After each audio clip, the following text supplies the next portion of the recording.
ಮಾಹಿತಿಯನ್ನ ನಿಮ್ಮಿಂದ ಕೇಳೋದಿದೆ. ದುರಂತದ ಬಗ್ಗೆ ಮಾಹಿತಿಯನ್ನ ಕೇಂದ್ರ ಗೃಹ ಸಚಿವ ಅಮಿತ್ ಶಾ ಅವರು ಪಡೆದುಕೊಂಡಿದ್ದಾರೆ. ಮಹಾರಾಷ್ಟ್ರ ಸಿಎಂಗೆ ಕರೆ ಮಾಡಿದ್ದಾರೆ ಅಮಿತ್ ಶಾ. ಘಟನೆ ಬಗ್ಗೆ ಮಾಹಿತಿಯನ್ನ ಪಡೆದುಕೊಂಡಿದ್ದಾರೆ. ಫಡ್ನವೀಸ್ರಿಂದ ದುರಂತದ ಮಾಹಿತಿಯನ್ನ ಅಮಿತ್ ಶಾ ಪಡೆದುಕೊಂಡಿದ್ದಾರೆ. ಟೇಕ್ ಆಫ್ ಆದ 45 ನಿಮಿಷಕ್ಕೆ ಘೋರ ದುರಂತ ಆಗಿ 5 ಜನ ಈ ದುರಂತದಲ್ಲಿ ಮೃತಪಟ್ಟರು. ಲ್ಯಾಂಡಿಂಗ್ ವೇಳೆ ನಿಯಂತ್ರಣ ಕಳೆದುಕೊಂಡ ಪೈಲಟ್ ಈ ದುರಂತದಲ್ಲಿ 5 ಜನ ಮೃತಪಟ್ಟಿದ್ದಾರೆ. ದುರಂತದ ಬಗ್ಗೆ ಮಾಹಿತಿಯನ್ನ ಸೆಂಟ್ರಲ್ ಹೋಮ್ ಮಿನಿಸ್ಟರ್ ಪಡೆದುಕೊಂಡಿದ್ದಾರೆ. ಮಹಾರಾಷ್ಟ್ರ ಸಿಎಂಗೆ ಕರೆ ಮಾಡಿದ್ದಾರೆ ಅಮಿತ್ ಶಾ. ಮಾಹಿತಿಯನ್ನ ಪಡೆದುಕೊಂಡಿದ್ದಾರೆ. ಫಡ್ನವೀಸ್ರಿಂದ ದುರಂತದ ಮಾಹಿತಿಯನ್ನು ಪಡೆದಿದ್ದಾರೆ ಅಮಿತ್ ಶಾ.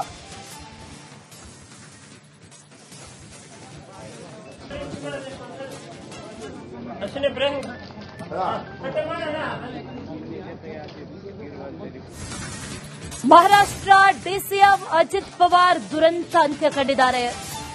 ಬೆಳಗ್ಗೆ 8 ಗಂಟೆಗೆ ಮುಂಬೈನಿಂದ ವಿಮಾನ ಟೇಕ್ ಆಫ್ ಆಯಿತು. ಒಂದು ಸಾರ್ವಜನಿಕ ಸಮಾವೇಶದಲ್ಲಿ ಪಾಲ್ಗೊಳ್ಳಬೇಕಾಗಿತ್ತು. ಅಲ್ಲಿ ಪುಣೆಯ ಸ್ಥಳೀಯ ಸಂಸ್ಥೆ ಚುನಾವಣಾ ಪ್ರಚಾರದಲ್ಲಿ ಭಾಗಿಯಾಗಬೇಕಾಗಿತ್ತು. ಬಾರಾಮತಿಯಲ್ಲಿ ಬಹಿರಂಗ ಸಮಾವೇಶ ಕೂಡ ಇತ್ತು. ಆ ಸಮಾವೇಶದಲ್ಲಿ ಭಾಗಿಯಾಗಬೇಕಾಗಿತ್ತು. ಹಾಗಾಗಿ ಪುಣೆಯ ಬಾರಾಮತಿಗೆ ಇನ್ನೇನು ಆಗಮಿಸ್ತಾ ಇದ್ರು. 45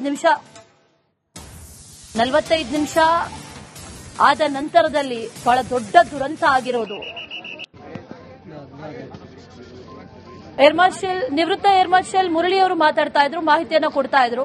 ಮುರಳಿ ಸರ್ ಆಗ್ಲೇ ಹೇಳ್ತಾ ಇದ್ರಿ, ಈ ಲ್ಯಾಂಡಿಂಗ್ ಸಂದರ್ಭದಲ್ಲಿ ಆಗುವಂತ ಒಂದಷ್ಟು ದುರಂತಗಳು, ಅದರ ಬಗ್ಗೆ ಮಾತಾಡೋದಾದ್ರೆ ಇದು ಕೂಡ ಪೈಲಟ್ ಕಂಟ್ರೋಲ್ ಸಿಕ್ಕಿಲ್ಲ ಅನ್ನುವಂಥದ್ದನ್ನ ಹೇಳಲಾಗ್ತಾ ಇದೆ. ಯಾವ ಸಂದರ್ಭದಲ್ಲಿ ಮಾತಾಡ್ತೀನಿ. ಮತ್ತೊಂದು ಅಪ್ಡೇಟ್ ಇದೆ. ಅಜಿತ್ ಪವಾರ್ ದುರ್ಮರಣಕ್ಕೆ ಮೋದಿ ಆಘಾತವನ್ನು ವ್ಯಕ್ತಪಡಿಸಿದ್ದಾರೆ. ಮಹಾರಾಷ್ಟ್ರ ಸಿಎಂಗೆ ಕರೆ ಮಾಡಿದ್ದಾರೆ ಮೋದಿ. ದುರಂತದ ಬಗ್ಗೆ ಮಾಹಿತಿಯನ್ನು ಪಡೆದಿದ್ದಾರೆ. ಫಡ್ನವೀಸ್ ಅವರಿಂದ ಮಾಹಿತಿಯನ್ನು ಪಡೆದಿದ್ದಾರೆ ಪ್ರಧಾನಿ.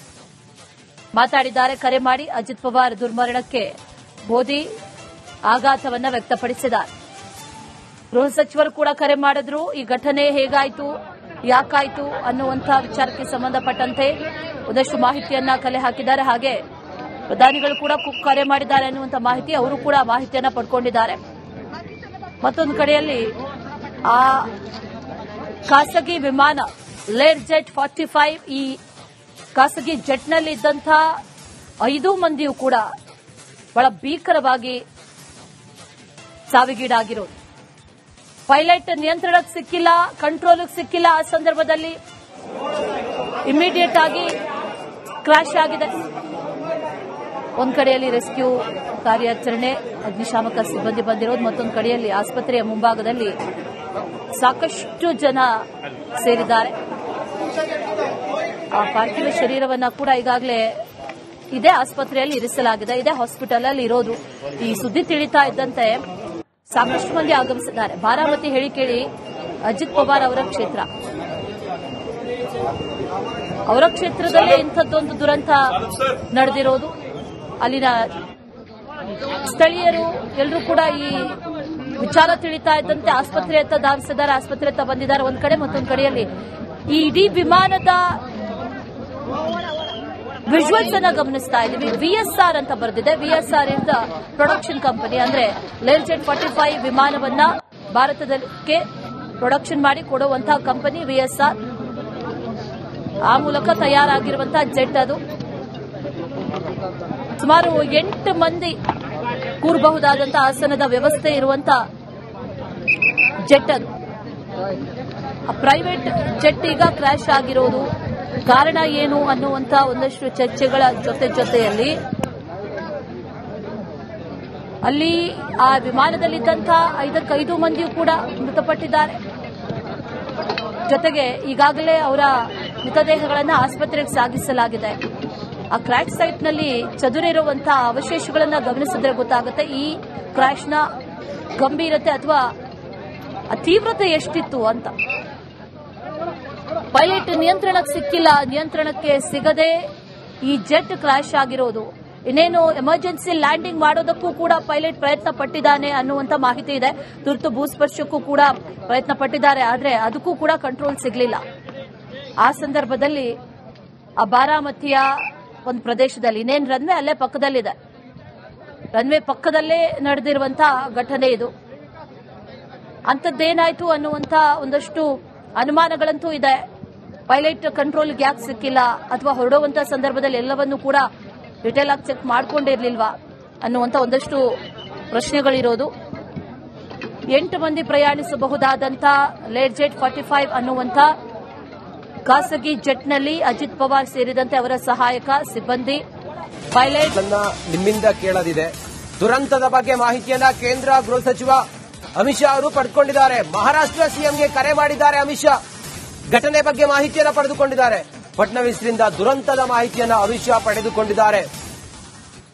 ಟೇಕ್ ಆಫ್ ಆದ 45 ನಿಮಿಷಕ್ಕೆ ಘೋರ ದುರಂತ ಆಗಿ 5 ಜನ ಈ ದುರಂತದಲ್ಲಿ ಮೃತಪಟ್ಟರು. ಲ್ಯಾಂಡಿಂಗ್ ವೇಳೆ ನಿಯಂತ್ರಣ ಕಳೆದುಕೊಂಡ ಪೈಲಟ್ ಈ ದುರಂತದಲ್ಲಿ 5 ಜನ ಮೃತಪಟ್ಟಿದ್ದಾರೆ. ದುರಂತದ ಬಗ್ಗೆ ಮಾಹಿತಿಯನ್ನ ಸೆಂಟ್ರಲ್ ಹೋಮ್ ಮಿನಿಸ್ಟರ್ ಪಡೆದುಕೊಂಡಿದ್ದಾರೆ. ಮಹಾರಾಷ್ಟ್ರ ಸಿಎಂಗೆ ಕರೆ ಮಾಡಿದ್ದಾರೆ ಅಮಿತ್ ಶಾ. ಮಾಹಿತಿಯನ್ನ ಪಡೆದುಕೊಂಡಿದ್ದಾರೆ. ಫಡ್ನವೀಸ್ರಿಂದ ದುರಂತದ ಮಾಹಿತಿಯನ್ನ ಪಡೆದಿದ್ದಾರೆ ಅಮಿತ್ ಶಾ.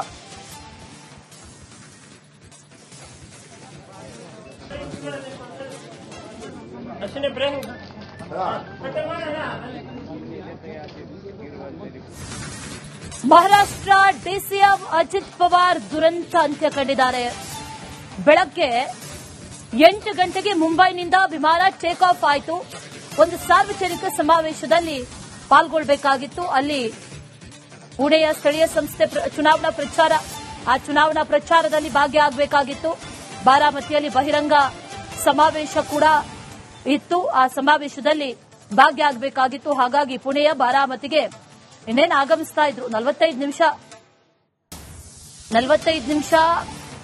ಆದ ನಂತರದಲ್ಲಿ ಬಹಳ ದೊಡ್ಡ ದುರಂತ ಆಗಿರೋದು. ನಿವೃತ್ತ ಏರ್ ಮಾರ್ಷಲ್ ಮುರಳಿ ಅವರು ಮಾತಾಡ್ತಾ ಇದ್ರು, ಮಾಹಿತಿಯನ್ನ ಕೊಡ್ತಾ ಇದ್ರು.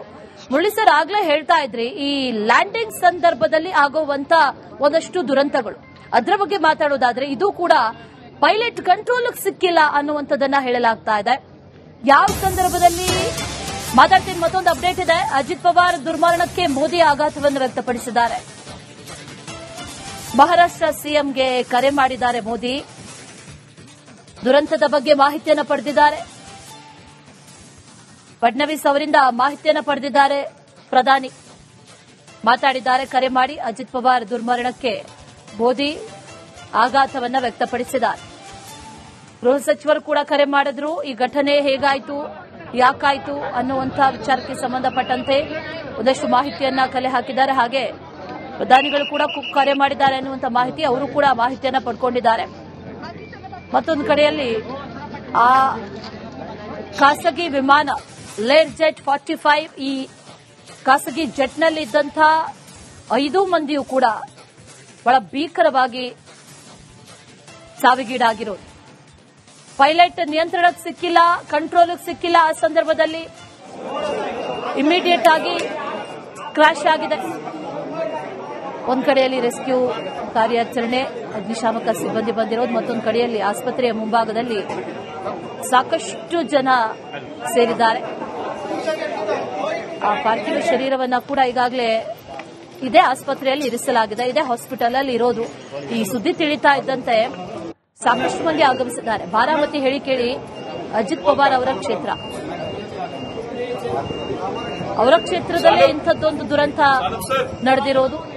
ಅಲ್ಲಿನ ಸ್ಥಳೀಯರು ಎಲ್ಲರೂ ಕೂಡ ಈ ವಿಚಾರ ತಿಳಿತಾ ಇದ್ದಂತೆ ಆಸ್ಪತ್ರೆಯತ್ತ ಧಾವಿಸಿದ್ದಾರೆ. ಆಸ್ಪತ್ರೆಯತ್ತ ಬಂದಿದ್ದಾರೆ ಒಂದ್ ಕಡೆ, ಮತ್ತೊಂದು ಕಡೆಯಲ್ಲಿ ಈ ಇಡೀ ವಿಮಾನದ ವಿಜುವಲ್ಸ್ ಅನ್ನ ಗಮನಿಸ್ತಾ ಇದ್ದೀವಿ. ವಿಎಸ್ಆರ್ ಅಂತ ಬರೆದಿದೆ. ವಿಎಸ್ಆರ್ ಇಸ್ ದ ಪ್ರೊಡಕ್ಷನ್ ಕಂಪನಿ, ಅಂದ್ರೆ ಲೇರ್ಜೆಟ್ 45 ವಿಮಾನವನ್ನ ಭಾರತಕ್ಕೆ ಪ್ರೊಡಕ್ಷನ್ ಮಾಡಿ ಕೊಡುವಂತಹ ಕಂಪನಿ ವಿಎಸ್ಆರ್. ಆ ಮೂಲಕ ತಯಾರಾಗಿರುವಂತಹ ಜೆಟ್ ಅದು.